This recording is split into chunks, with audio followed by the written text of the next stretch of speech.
Hi, I'm Felipa, and this is day 37 of my year-long reading plan to complete the Bible. And I have moved on from Moses' book of Numbers to the fifth book of Moses, Deuteronomy. This is a very, very big and robust section. Essentially, Deuteronomy, according to the Greek language, means a copy or a repetition of the law. So we have a lot of the history that we have seen thus far basically repeat itself. And so we start with how Moses speaks to the people, essentially the Lord saying, I will give you the land that I have promised your fathers. And it says, ye shall not respect persons in judgment, but ye shall hear the small as well as the great, and ye shall not be afraid of the face of man, for the judgment is God's, and the cause that is too hard for you, bring it unto me, and I will hear it. Essentially, there are certain laws that you as people, as man, will handle, and there are things that are out of your hands, and they're for God to take on. And so it does a review once again of everything that we've read, the ways that God was upset when people wouldn't listen to him, when Moses would relay what God was telling him. And we go on to this section here where it talks about the story of the conquest of Sihon the Amorite.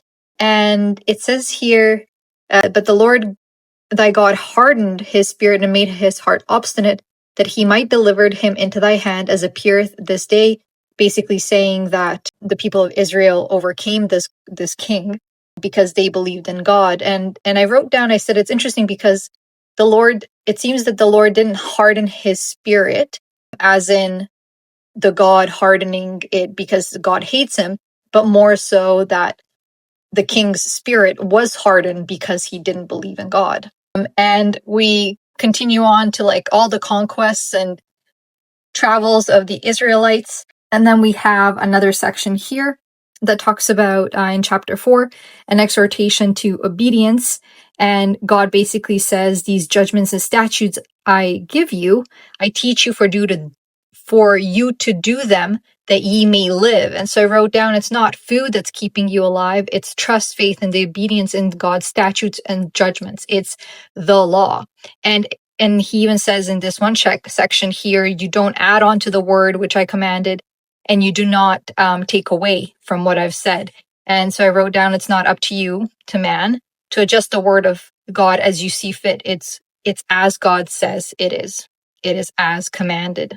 And then we continue on to this section here, and it says that essentially it talks about a little bit of a recap of how for Moses, it says, furthermore, the Lord was angry with me for your sakes and swear that I should not go over Jordan and that I should not go in unto that good land which the Lord thy God giveth thee for an inheritance, but I must die in this land. And I wrote down, I wonder if God is not letting Moses go into the promised land over Jordan because it's maybe God's way to show people that he will sacrifice one of their beloved people to show them what it means to be guilty and to have regret when they're not listening to God's commandments. And then we carry on, and Moses appoints the 3 cities of refuge, which we talked about just yesterday or the other day. The covenant made at Mount Horeb, which is the 10 commandments. And especially this part here where it's in verse 8, it says, thou shalt not make thee any graven image or any likeness of anything that is in heaven above, or that is in the earth beneath, or that is in the waters beneath the earth. And I wrote down, essentially comparing God to anything is disrespectful because God is the one and only after which everything else comes. No God, no nothing. Nothing exists without God. And so this is where we end our first section of Deuteronomy. We have the 10 commandments reviewed, and God basically saying, as long as you're following my statutes, my judgments, my commandments, as long as you teach them and carry them through generations and possess them in each of the lands that I give you to possess, and you observe these, I will walk with you and you will walk with me, and I will prolong the days in the land in which you live. So a really, really robust section. I could definitely go through this again and make even another video. There's lots of little interesting pieces I could discuss.